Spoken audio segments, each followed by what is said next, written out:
All right, so as we closed out our last edition of the Weekend Review, we talked about taking a break for the Thanksgiving holiday. We're going to do that, but a little bonus coverage for you. Not quite a Weekend Review, Dylan Nolan, but a mini Weekend Review. Dylan Nolan, our Director of Special Projects, has spent the last 2.5 weeks in Charleston, South Carolina, covering the federal trial of Russell Laffitte. We've got a verdict in that trial. Dylan's going to tell us all about it and how it was reached. But before we get to that, some breaking news to report on this day before Thanksgiving. Defense attorneys for Alec Murdaugh, Dick Harpootlian, and Jim Griffin have filed a 96-page motion accusing state prosecutors of destroying evidence of a campaign of deliberate and selective leaks to the media, and they are disputing previous reports from FITSNews about high-velocity impact spatter, which allegedly links Alec Murdaugh to the murder of his 52-year-old wife, Maggie Murdaugh, and 22-year-old son, Paul Murdaugh. Now, I want to be very clear, this news outlet has never reported that there was blood spatter linking Alec Murdaugh to this crime. We specifically said it was high-velocity impact spatter. In fact, we have corrected folks who have said that it was blood spatter. Second, I also want to point out that this news outlet stands by its reporting as it relates to the alleged evidence that's been presented against Alec Murdaugh. So I think those are two important things I wanted to share as we continue to report on that. For the latest on that filing, check out FITSNews. But we're going to pivot back now, Dylan, to the trial that dominated headlines in South Carolina for the past 2 weeks, the trial of Russell Laffitte. Give us the breakdown on the verdict. Well, how are these people supposed to pay attention to white-collar crimes after you're talking about, potential bodily fluids on Alex Murdaugh's shirt? These people are going to go to sleep. But I do have to say, yesterday, it certainly was a jolt of adrenaline hearing that jury finally came back, because if you weren't following the coverage, you might not know. They deliberated for more than 10 hours. We were quite literally in the 11th hour when a verdict was returned, and not before there was much confusion, to quote the judge, treading virgin territory in this case. So it was certainly an interesting night. Well, before we get into the jury insanity, tell us quickly, Russell Laffitte, give us some context. Obviously, most of our audience very familiar with Russell Laffitte, but give us some quick context on who this guy is, why he was charged, and some of the specifics on the charges he's facing. Sure. He's the former CEO of the Palmetto State Bank, which is a family-owned bank in Hampton, South Carolina. He was fired after it was discovered that the crimes for which he's now been convicted, which are misappropriation of bank funds as well as stealing client money alongside Alex Murdaugh. And so 6 counts.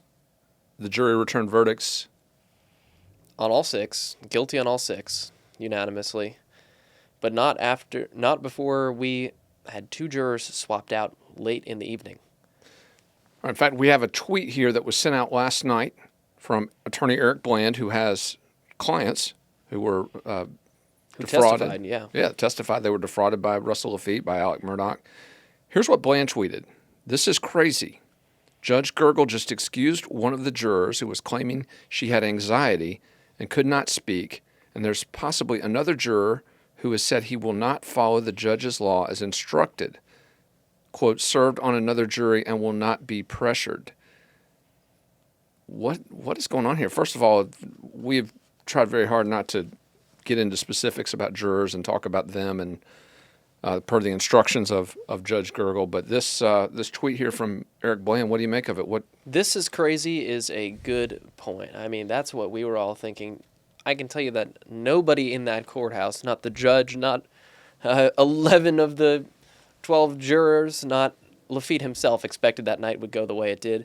But yes, there were 2 jurors that had medical problems, and there was what appeared to be a 3rd juror in a flurry of notes that were coming between the jury deliberation room and the judge's bench, which indicated that they had bad experiences being pressured by their fellow jurors in the past. Now, why this was not raised in the jury selection process, I could not tell you. That's what everybody was asking. Mm-hmm.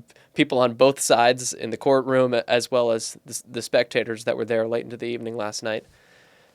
Regardless, the judge said, okay, I'm going to go talk to the jurors that have medical problems, and then came back into the courthouse and said, or into the courtroom and said, well, that solves our problem with the juror who has the bad personal history. So what looks like it might have been 3 jurors with a problem turned into 2.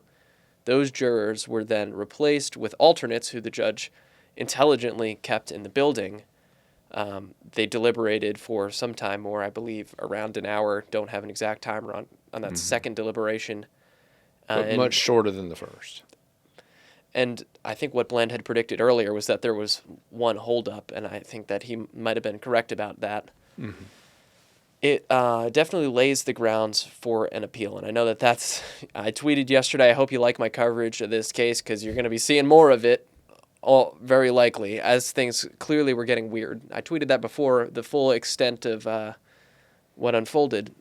So let's rewind this real quick for the audience here. The jurors are sent out at 10:22 in the morning yesterday with their instructions, right, with the charges, and they're asked to deliver a verdict on each of those 6 charges. 9 p.m. thereabouts, we hear rumblings of jurors with some medical issues, and then obviously this tweet from Attorney Bland about the juror that felt pressured or bullied almost. And so, but you're telling me that one of the jurors with the medical issues was also the juror that felt pressured. Is that what That's what I'm telling you. And I think about 9 p.m., the only rumblings I was hearing was my stomach. But, nobody expected to be in the courthouse that long that day. I think I would have tried to sneak in some dinner or something. Some beef sticks, maybe. Maybe some beef sticks. Bum some beef sticks off Alec Murdaugh and maybe now Russell Lafitte, although I think in Club Fed the food might be a little better. We'll see.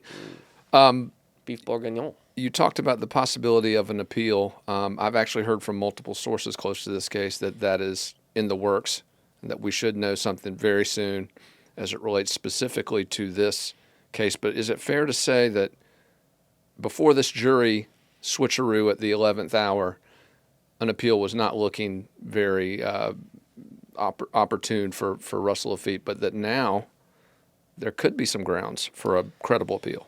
I mean, there have been a couple times throughout the trial where it's been very clear that the defense was setting up an appeal, but also at those times of the trial I was thinking, man, that's not going to be a very long-lived appeal. After all of this confusion and insanity, I think that it's going to be a very interesting appeal to watch. Let's go back to something, though, because one of the things that I wanted to point out, this news outlet was pretty critical, pretty aggressive at trying to hold the U.S. Attorney's Office accountable during this prosecution process. But Dylan, everything you told me being there for the last 2.5 weeks, they did an amazing job. Tell us a little bit how the case against Lafitte was made and how this last-minute jury thing could mar what was really an excellent effort by prosecutors. Yeah, the case against Lafitte, I mean, the banking industry, everything that is done in a bank is documented. Every computer click, I mean, if you access somebody's records, that will be forever memorialized in a computer database. And that level of detail was presented to the jurors. And I think that is what let them, as we wrote on the article a couple days ago, intent was the key. And while you can never get inside of Russell Lafitte's head, you can say, man, the timing between when he accessed Murdaugh's account and when the money was transferred and when the board members asked about exposure to Murdaugh, all these things line up in such a way that clearly the jurors believed that they could infer intent. So I think that was the uphill battle that the U.S. attorneys had to fight to prove intent, because they can document everything they want, but unless Russell Lafitte was stupid enough to put his thoughts into writing, which even he was not stupid enough to do, they could never get inside of his head. But they, after this jury charge, explaining to the jurors, you need to get inside of Lafitte's head. You need to say, okay, what would a reasonable fact finder think given this pattern of actions? The U.S. attorneys demonstrated that was intent.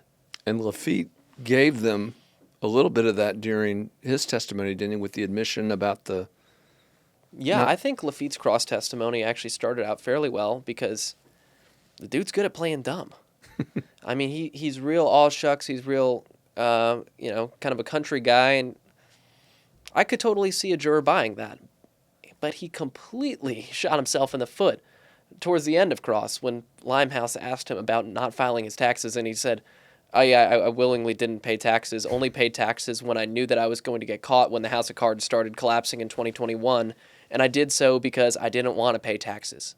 Wow. I mean, that is demonstrative of a completely separate scheme without Alex Murdaugh to hide money. And by the way, that money was routed through the exact same bank accounts that the Murdaugh money was routed through the Palmetto State Bank, general bank account.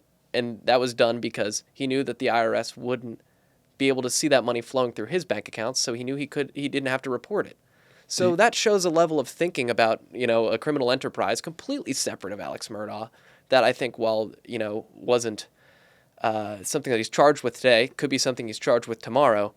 If I'm a juror and I'm kind of on the fence of thinking, okay, maybe this guy just did get aw shucks fooled. What? You knowingly committed tax fraud and then knew when to pay the government back when the jig was up? Okay, you're not an idiot. You're a con man. That led them to perhaps infer That's the jump that I made. I was thinking, okay, because I want to put myself in the shoes of the jurors and I want to view things in the most charitable light to the defendant, because the burden of proof is on the government.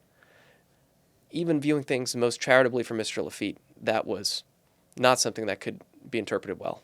In fact, there was some intent inferred perhaps by the jurors related to that admission. If he's going to admit that, and we can clearly see where his mind was on that, we can perhaps infer that on some of these other fiscal misdeeds that there was similar intent.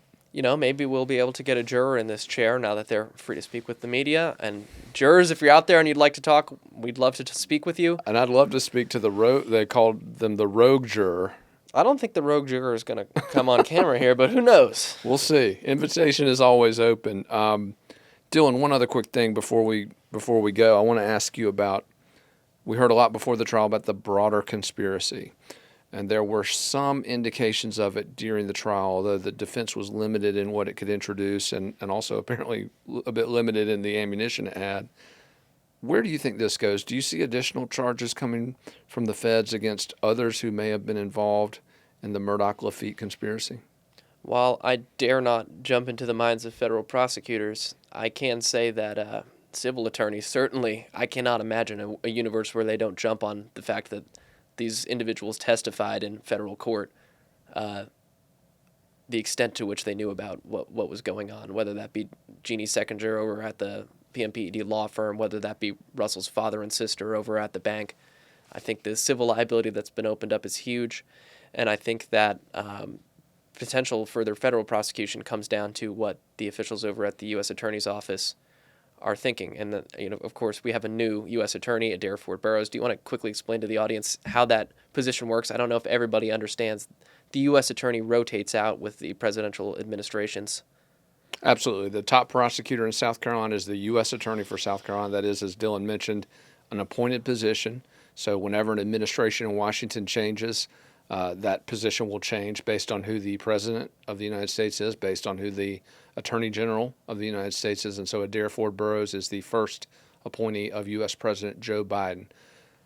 She also, by the way, ran for Congress recently. In the 2nd Congressional District against Congressman Joe Wilson. That's right. Didn't win, but just an amazing story from a small South Carolina town. Grew up in a mobile home, but worked her way up through law school, has done a lot of good charitable work, and now in obviously the most important prosecutorial position in South Carolina, maybe next to the Attorney General. Joe Wilson's father. Correct. Son, pardon me. Everyone's related. It's a small state here, Everyone's isn't it? related here, as evidenced by the Lafitte trial, where Right. 90% of the witnesses were family members. Right. Close. You'd hope that personal conflict doesn't get in the way of professional relations, but you never know. True. Well, as this thing moves forward, Dylan, first of all, I want to say thank you for the incredible job you've done over the last 2.5 weeks, not only going on camera, coming up here, doing 2 sections in the Week in Review, but also on social media. If you're not following Dylan Nolan, folks, we're going to put it up on the screen again. DNolan2000 on Twitter. This guy's on fire. His tweets from this trial were the best. You and Drew Tripp from ABC4, amazing job of covering this trial. Count on more of that as this crime and corruption saga moves forward, folks. Thanks for watching.